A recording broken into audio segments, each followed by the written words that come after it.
नमस्कार, बहुत बहुत स्वागत आपका अनादि टीवी पर। मैं हूं आपके साथ पारुल। लापता हो रही हैं बेटियां। जी हां, कन्या पूजन की आड़ में जब दो बच्चियां दिन दहाड़े लापता हो गईं तो शहर में दहशत फैल गई। नवदुर्गा का समय और चुनावी माहौल दोनों के कारण पुलिस ने तुरंत सतर्कता दिखाई और लगभग 48 घंटे में बच्चियों को बरामद कर लिया गया। तब जाकर शहर ने राहत की सांस ली।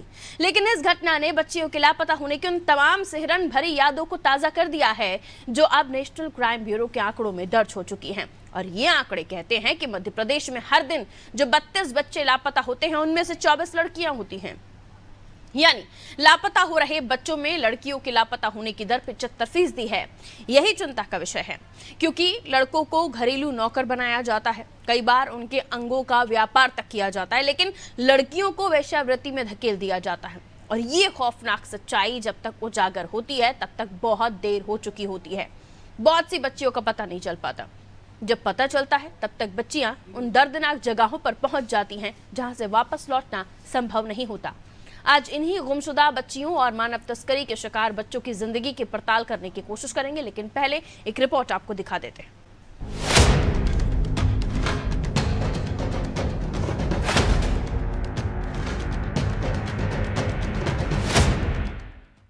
मध्य प्रदेश की राजधानी भोपाल में कन्या पूजन के नाम पर दिन दहाड़े हरियाणा की एक महिला और उसके गिरोह ने 2 बच्चियों का अपहरण कर लिया। इस घटना से सनसनी फैल गई और पुलिस ने जाल बिछाकर लगभग 48 घंटे में दोनों बच्चियों को बरामद कर लिया। दोनों बच्चियां गरीब परिवार से संबंधित थी।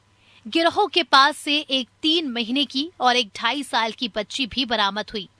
पुलिस ने जांच पड़ताल की तो पता चला कि ये गिरोह में हरियाणा की एक महिला और उसका केरल का लिव इन पार्टनर इस गिरोह को चला रहा था। गिरोह में उसका बेटा और नाबालिग बेटी भी शामिल थी। लेकिन गिरोह का सबसे चौंकाने वाला सदस्य दिल्ली की एक महिला डॉक्टर है जो गायनोकोलॉजिस्ट के तौर पर काम कर रही है। गिरोह में डॉक्टर के शामिल होने से पुलिस को ये शक है कि मासूम बच्चों के अंगों की तस्करी भी की जा रही है। ये इस तरह की पहली घटना नहीं है। मध्य प्रदेश में हर दिन 32 बच्चे लापता हो जाते हैं, जिनमें 24 लड़कियां होती है। यानी गुमशुदा होने वाले बच्चों में 75% लड़कियां हैं। NGO child rights and you की एक रिपोर्ट के अनुसार 2022 में बच्चों के लापता होने के मामले 11,717 मामले सामने आए। इनमें से 8,844 मामले लड़कियों के और 2,873 मामले लड़कों के लापता होने के थे। रिपोर्ट में कहा गया है कि मध्य प्रदेश में लापता बच्चों की स्थिति को समझने के लिए इस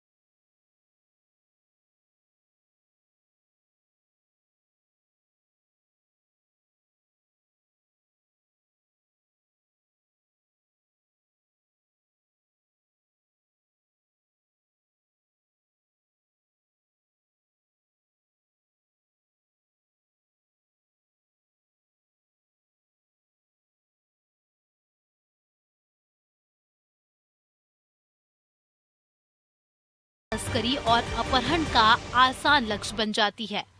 इंदौर में 2022 में लापता बच्चों के 977 मामले सामने आए, जबकि भोपाल में लापता बच्चों के 661 मामले दर्ज किए गए। आंकड़ों से ये भी पता चला कि लापता बच्चों के मामले का प्रसार ग्रामीण क्षेत्रों की तुलना में शहरी क्षेत्रों में अधिक था। इनमें से बहुत से मामलों में बच्चे बरामद नहीं हो पाए। खासकर बच्चियों के गुम हो जाने के बाद उनकी वापसी की संभावना बहुत कम रहती है और यही सबसे बड़ा चिंता का विषय है कि ये बच्चियां जाति कहाँ है।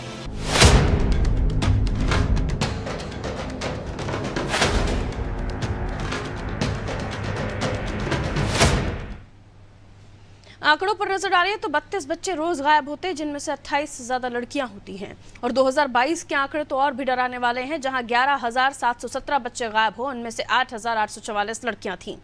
हाल ही में जो घटना सामने आई जिसने नवमी के दिन कन्या भोजन के नाम पर जब बच्चियां गायब हुई, हालांकि वो बरामद कर ली गई हैं, लेकिन उसके बाद उस गिरोह के बारे में जो जानकारी निकलकर सामने आ रही और ये भी बताया जा रहा है उनमें एक डॉक्टर भी शामिल है और इन बच्चों में से कुछ को अंग व्यापार के लिए यानी जो उनके बॉडी के पार्ट्स है जिसमें कई सारी चीजें हो सकती हैं उनको निकाल कर बेच दिया जाता है। हाल ही में जिस जो आरोपी महिला पकड़ाई है उसने भी ये खुलासा किया कि कुछ जो बच्चे उनमें मौजूद हैं उनको वो किसी डॉक्टर के पास दिल्ली भेजने वाले थे, लेकिन इस तरह से बच्चियों का गायब होना, ये तो मामला पकड़ा गया, लेकिन कई सारे ऐसे मामले हैं, कई सारी ऐसी बेटियां हैं जो आज तक बरामद नहीं हो पाई। बेटियों का गायब होना बेटों से ज़्यादा, लड़कों से ज़्यादा इसलिए भी सामने आता है क्योंकि बेटियों को कई बार ऐसी लड़कियों को किडनैप करके और वेश्यावृत्ति जैसे कामों में धकेल दिया जाता है और जब तक हर चीज़ का खुलासा हो पाता है तब तक बहुत देर हो चुकी होती है।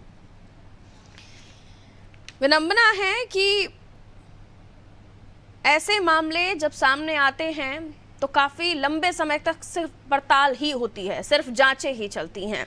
मेहमान हमारे साथ जुड़े हुए हैं, उनसे हम आपका परिचय करा दें। उससे पहले मेरे सहयोगी रिजवान हमारे साथ जुड़े हुए हैं, उनसे इस मामले को और भी पड़ताल से समझने की कोशिश करूंगी।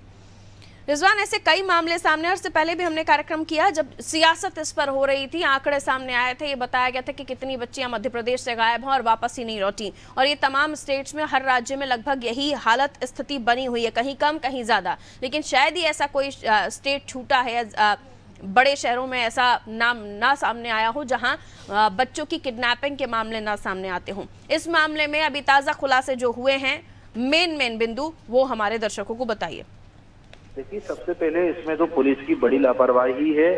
जब पुलिस के पास सुबह जब फरियादी और उसकी मां सब पूरे परिवार के लोग गए थे, उसी वक्त जो है पुलिस को इसमें एफआईआर करना थी, लेकिन शाम को 6 बजे इसमें पुलिस एफआईआर करती है। उसके बाद जब सोशल मीडिया पर खबर वायरल होती है तब जाकर पुलिस की नींद खुलती है और पुलिस इस मामले में जांच करती है और 200 सीसीटीवी फुटेज खंगालती है। करीब 60 घंटे की मशक्कत के बाद इन बच्चियों को कोलार के इंग्लिश वाला कॉलोनी से बरामद किया था।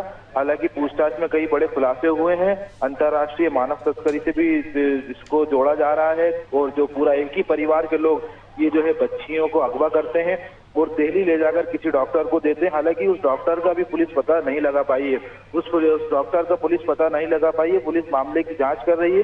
पुलिस का कहना है इनके पास से कुछ जानवर भी मिले हैं, कुछ डॉग्स भी मिले हैं और इनसे पूछताछ की जा रही है। ये गाड़ी जो मर्सिडीज इनके पास है, ये किसकी है, क्या ये भी चोरी की है या इन्होंने जो है खरीदी हुई। हालांकि पूरे मामले की जांच क्राइम ब्रांच पुलिस कर रही है।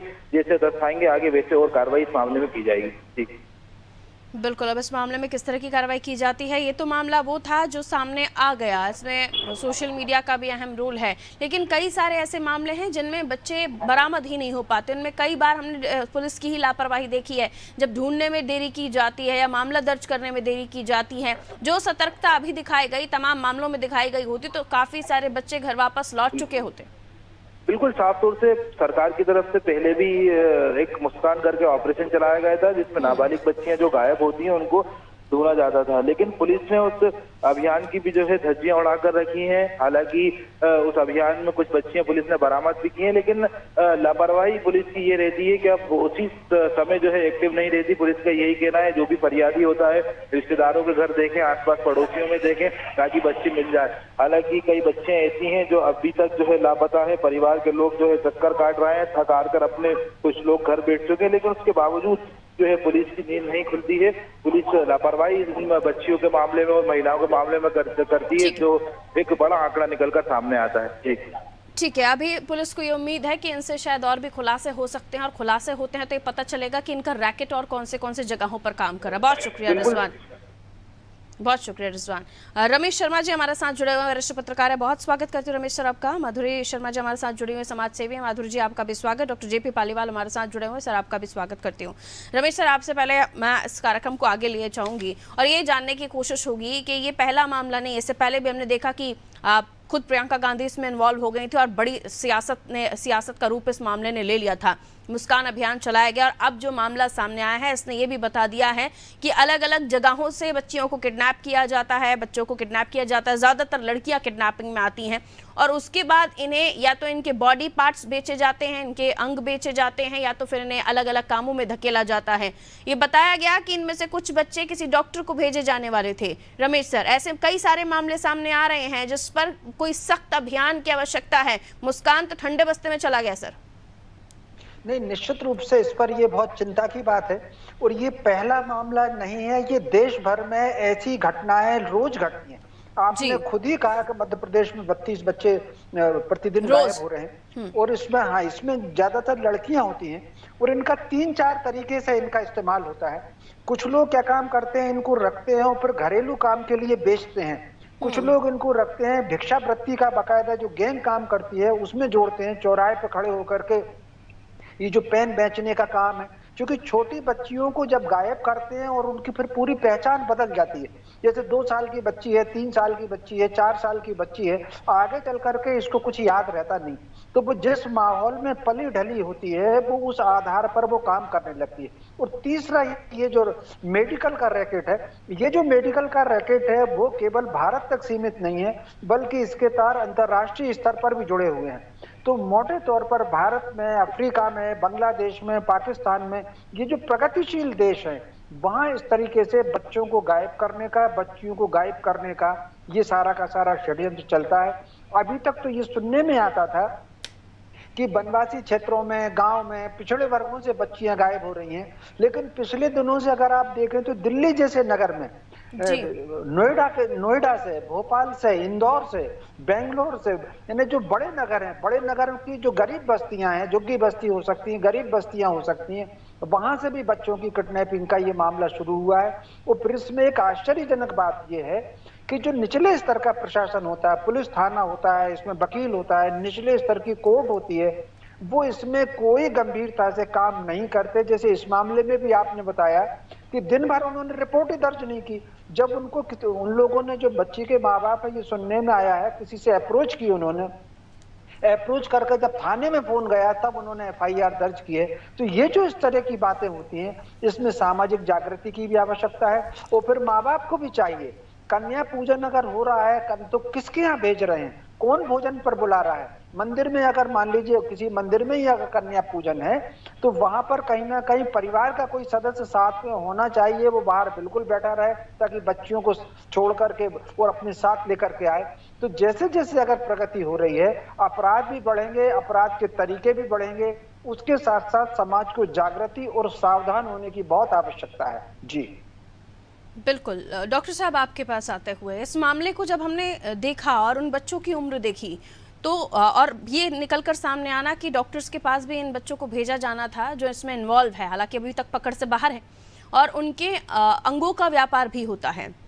ये इस उम्र के बच्चों को किडनैप करके और फिर उन्हें अलग अलग कामों में धकेलना समझ आता है, लेकिन उनके बॉडी पार्ट्स को निकाल कर बेचना इस एज में, वो भी छोटे बच्चे, इसे आप पहली प्रायोरिटी में कैसे देख रहे थे? देखिए, पहली प्रायोरिटी में मैं इस तरह देखता हूँ कि यदि इस तरह का कोई अपराध है तो निश्चित तौर पर ये बहुत गंभीर किस्म का सामाजिक अपराध है। सामाजिक अपराध नहीं, नैतिक अपराध भी है और कहीं न कहीं हम सबको नीचा दिखाने वाली बातें भी। जैसे रमेश शर्मा जी ने जो बोला है, मैं माननीय रमेश शर्मा जी से शब्दशः सहमत हूँ, लेकिन यदि हम चिकित्सा विज्ञान की बात करें तो छोटे बच्चों के अंगों का वजन और आकार, यदि हम किसी बड़े को, खासकर जो ऑर्गन ट्रांसप्लांट होते हैं वो ऑर्गन ट्रांसप्लांट बड़ों में लगते हैं, खासकर मान के चलो में लगते हैं या लेटर ऑन बाद की एज में लगते हैं, थोड़ा अवस्था या बुजुर्ग अवस्था में लगते हैं। तो ऐसे में यदि हम अंगों की बात करें तो अंगों का आकार और वजन बहुत महत्वपूर्ण पहलू होता है जब किसी को भी ऑर्गन ट्रांसप्लांट किया जाता है तो। लेकिन परिस्थिति विशेष में यदि अंगों का आकार और वजन कम हो तो भी उस परिस्थितियों में इस तरह के अंग का ट्रांसप्लांट किया जा सकता है, बट उसको प्रेफरेंस नहीं दी जाती। प्रेफरेंस दी जाती है कि पुरुष का अंग पुरुष में लगे, महिला का अंग महिला में लगे और उसकी उम्र में भी समानता रहे, और समानता ना भी रहे तो 18 के बाद यदि किसी को भी ऑर्गन ट्रांसप्लांट होना है तो उसकी एज कम से कम 18 रहे। ये एक सामान्य सिस्टम का हिस्सा है और ये न्याय, मतलब हम लोगों की कार्यप्रणाली का एक हिस्सा है। लेकिन जिस तरीके से अचानक ये बहुत बड़ा ब्लास्ट हुआ है, एक बम फूटा है, एक बहुत बड़ा धमाका हुआ है, जिस तरह का ये रैकेट निकला है, इस रैकेट ने निश्चित तौर पर हमको भी कहीं कहीं शर्मिंदगी और शंका के दायरे में ला खड़ा किया है। इसमें बहुत ज्यादा शासन को सजगता की जरूरत है, समाज को सजगता की जरूरत है, और साथ में कहीं न कहीं बहुत सख्त नियमों का सख्ती से समय सीमा के अंदर पालन होना भी बहुत जरूरी है, ताकि हम लोग कहीं न कहीं समाज के हम भी इससे नजर उठाकर, सर उठाकर बात कर सके और हमारे गौरव को हम बरकरार रख सके। हमारे बीच में भी कोई ऐसे चिकित्सक पाए गए तो निश्चित तौर पर उनके इस अक्षम्य अपराध का जितना जल्दी से जल्दी दंड हो, उन्हें दंडित किया ही जाना चाहिए। वही समाज हित में, वही छोटे बच्चों के, बच्चियों के हित में, वही हमारे देश में हित में। डॉक्टर साहब, जैसे कि आपने कहा कि एज भी मैंडेटरी है और उसके अलावा मेल है तो मेल कोई ऑर्गन ट्रांसप्लांट होगा, फीमेल है तो आप इसे क्या, क्योंकि वो बच्ची 18 साल की भी नहीं लग रही है, जो बड़ी भी दिख रही है, और इसके अलावा वो छोटे बच्चों को ही लेकर जाते हैं, और इसके बाद ये खुलासा होना कि ये बच्चे गायनेकोलॉजिस्ट के पास जाने थे, ये आप कहाँ कनेक्ट कर रहे हैं? देखिए, यदि ये बच्चे गायनेकोलॉजिस्ट के पास जाने थे तो पहले तो इसमें दो अलग अलग पहलू आते हैं कि गायनेकोलॉजिस्ट के पास जाने थे तो किस उद्देश्य से जाने थे, नंबर एक। वही मैं समझना चाह रही हूं। नंबर दो, नंबर एक किस उद्देश्य से जाने थे, नंबर दो वो गायनेकोलॉजिस्ट कौन है और उसका इस मामले में कितना इन्वॉल्व है, उसका भी मैं समझता हूँ कि गहराई से तहकीकात कराकर यदि कोई शिक्षित चिकित्सक इस तरह के रैकेट में शामिल होता है तो उसको तो सबसे पहले उसके ऑफेंस के लिए पनिशमेंट देना ही चाहिए। तो ये बहुत मूलभूत, इसमें बहुत उसकी जागरूक जरूरत है। दूसरा, कहीं न कहीं जैसा माननीय रमेश शर्मा जी ने बोला, समाज के लिए जो पुलिस प्रशासन का इस तरह के गायब बच्चे बच्चियों के लिए जो रवैया है, मैं पुलिस की भर्त्सना या आलोचना नहीं कर रही हूं, उंगली नहीं उठा रहा हूं, लेकिन जो लेट लतीफी या देरी होती है उसमें क्या होता है कि एक बच्चा या बच्ची जिसका किडनैप किया उसको सैकड़ों किलोमीटर दूर एक दिन में दूसरी एक जगह से दूसरी जगह भेज दिया जाता है। ऐसे में वो तहकीकात करे भी तो उसकी तह तक या उसकी गहराई तक पहुंचकर हकीकत में उन बच्चों को बरामद करने में वो असफल रहते हैं। तो इस तरह की तहकीकात तुरंत प्रभाव से और कुछ घंटों के अंदर अंदर हो, ऐसा कानून आना चाहिए कि इस तरह के बच्चे गायब होते तो कुछ घंटों के अंदर उनकी तहकीकात हो, उनकी तफ्तीश हो, और प्रत्येक 2 घंटे या 4 घंटे में उनका इवैल्यूएशन हो, और इवैल्यूएशन होकर देखा जाए कि वो सतर्कता शायद उतनी नहीं दिखाई दे रही है, और यही वजह है कि हम आंकड़े बार बार बता रहे हैं कि रोज 32 बच्चों का गायब होना, जिनमें से 28 बेटियां होती हैं, कई बरामद भी हो जाती हैं, लेकिन कुछ ऐसी होती हैं जो नहीं वापस आती। और अगर 2022 का आंकड़ा देखिए तो 8000 से ज्यादा बच्चियां, 11000 टोटल बच्चे गायब होने की खबर। मैं माधुरी शर्मा जी के पास जा रही हूँ। माधुरी शर्मा जी, आज के इस दौर में जब हम देख रहे हैं किस तरह से रेप के मामले, दुष्कर्म के मामले सामने आते हैं, किस तरह से अलग अलग, ये नहीं सभी को पता है कि सिग्नल पे कई सारे ऐसे बच्चे, अगर उनसे बहुत डिटेल में पूछताछ की जाए तो कई सारे बच्चे ऐसे होंगे जिन्हें यही नहीं पता कि उनके माता पिता कौन हैं, उन्हें जबरदस्ती एक गैंग पूरा काम कर रहा होता है। ऐसी भी कई स्टोरीज सामने आ चुकी हैं। क्या माता पिता, क्या घर परिवार के लोग कन्या भोजन करने भेज रहे हैं? किसी भी मामले में अगर किसी घर में आपकी बेटी खेलने भी जा रही है, आपके घर के बच्चे अपने फ्रेंड्स के साथ जाके स्टडीज करने की जिद कर रहे हैं, आज का ये दौर उसकी इजाजत दे रहा है? मैडम, मैं बताना चाहूंगी कि आज की जो घटना अपन जो बात कर रहे हैं जिसपे, तो पहली बात तो ये कि मीडिया को बहुत इसके लिए मैं बधाई और शुक्रिया करना चाहूंगी कि उन्होंने इसको इतना, इस प्रकरण को इतना हाईलाइट किया कि पुलिस ने भी फिर इसको बहुत इसमें लिया इसको, और 48 घंटे में ये बच्चियों का पता कर लिया। मैडम, मेरी आवाज क्लियर आ रही है आपको? जी आ रही है मैम, आपकी आवाज। अच्छा, मेरे को डबल आवाज आ रही है एक्चुअली बात करने में। तो सबसे पहली बात तो ये है कि गरीबी इसका एक जो मेन कारण जो समझ में आता है कि 75 अगर बोला जाए तो ऐसे परिवार के जो ऐसे जो बच्चियां गायब होती हैं उसमें 75 परिवार के परिचितों का हाथ होता है, और 25 जो अजनबी द्वारा इनका अपहरण किया जाता है। तो परिवार में बच्चे, मतलब ये मैडम मेरी आवाज क्लियर ना होने से मैं ढंग से इसको बोल नहीं पा रही हूँ। मेरा माइक बंद कर दीजिए, शायद मेरे पास से आवाज रिपीट जा रही होगी। हाँ, अब बता देंगे। आपके पास दोबारा हम आ रहे हैं माधुरी जी, आप अपनी बात पूरी कर लीजिएगा, जो भी इशू है उसको ठीक कर लेते हैं। रमेश जी, 32 बच्चों का रोज गायब होना, और अगर चलिए फुर्ती भी दिखा दे पुलिस, 32 मामले रोज दर्ज होंगे, 32 मामलों में पुलिस रिसर्च करेगी, जाके ढूंढेगी, वो सतर्कता दिखाएगी जो इस मामले में दिखाई जा रही, क्या उसके लिए पुलिस तैयार है? देखिए, मोटे तौर पर उसके लिए पुलिस बिल्कुल तैयार नहीं है। उसका कारण ये है कि प्रति व्यक्ति पुलिस का स्टाफ बहुत कम है, एक बात। दूसरा, उनको कहीं ना कहीं इतनी वीआईपी ड्यूटी रहती है और इतने अन्य अपराध रहते हैं, समय कम है, और इसके अलावा इन सब चीजों का बहाना लेकर के पुलिस वाले समय पर काम नहीं करते। ये तीनों चीज है। उनके पास उनका स्टाफ कम है, उनके पास काम ज्यादा है, ये भी है, लेकिन इच्छा शक्ति का भी पुलिस में अभाव होता है। हम छोटे छोटे मामलों में सार्वजनिक जीवन में देखते हैं, डॉक्टर साहब भी इसको देखते होंगे, आप भी देखते होंगे, हमारे आसपास के कितने लोग हैं जो छोटी छोटी रिपोर्ट दर्ज कराने के लिए हमसे फोन कराते हैं कि जरा सा आप थाने में फोन कर दीजिए। तो कुल मिलाकर के ये कहीं ना कहीं पुलिस को थोड़ी सी जिम्मेदारी का एक एहसास पुलिस को भी चाहिए, प्रशासन को भी चाहिए, लेकिन उससे ज्यादा समाज की जागरूकता के साथ बहुत आवश्यकता है। जिस तरीके से केवल ताला लगा करके हम अपने घर की सुरक्षा नहीं कर सकते, हम अपने घर की सुरक्षा के लिए भी अतिरिक्त प्रबंध करते हैं, चाहे हम कुत्ता पाल लें या चौकीदार रख लें या कुछ और व्यवस्था हम कर लें, पड़ोसी को कह दें कि जरा तू देखना। तो जिस तरीके से निगरानी हम अपनी व्यक्तिगत सतर्कता की करते हैं, क्योंकि हम तो सतर्क हैं लेकिन हम दूसरा हमको किस नजर से देख रहा है, अपहरण करने के लिए देख रहा है, हमारी जेब काटने के लिए देख रहा है, इसके लिए समाज को भी बहुत सतर्क होने की बहुत आवश्यकता है। अब किसी पर, जैसे डॉक्टर साहब ने कहा कि अब कहीं ना कहीं परिचितों के द्वारा भी अब अपराध होने लगे, हम रोज अखबार में ऐसी बातें पढ़ते हैं। तो अब इस वक्त हाई अलर्ट होने की, समाज को हाई अलर्ट होने की जरूरत है, समाज को जागरूक होने की जरूरत है। और वो एक जमाने में मुझे कई वक्त लगता है कि भारतीय पूर्वज इसके कितने बुद्धिमान थे कि उन्होंने एक ऐसा वातावरण बनाया था कि गांव की बेटी है तो वो सब गांव की बेटी है। तो कुल मिला करके पूरे समाज को भी ये चाहिए, माता पिता के अलावा पड़ोसियों को भी चाहिए कि उनके अपने मोहल्ले के बच्चों को किस प्रकार वो निगरानी रख सकते हैं। आप पड़ोसी के बच्चे की निगरानी रखेंगे तो पड़ोसी आपके बच्चे की भी निगरानी रखेगा। इसमें बहुत एक सामाजिक वातावरण की बहुत आवश्यकता जागरूकता की है। जी माधुरी जी, अपनी बात पूरी कर लीजिए।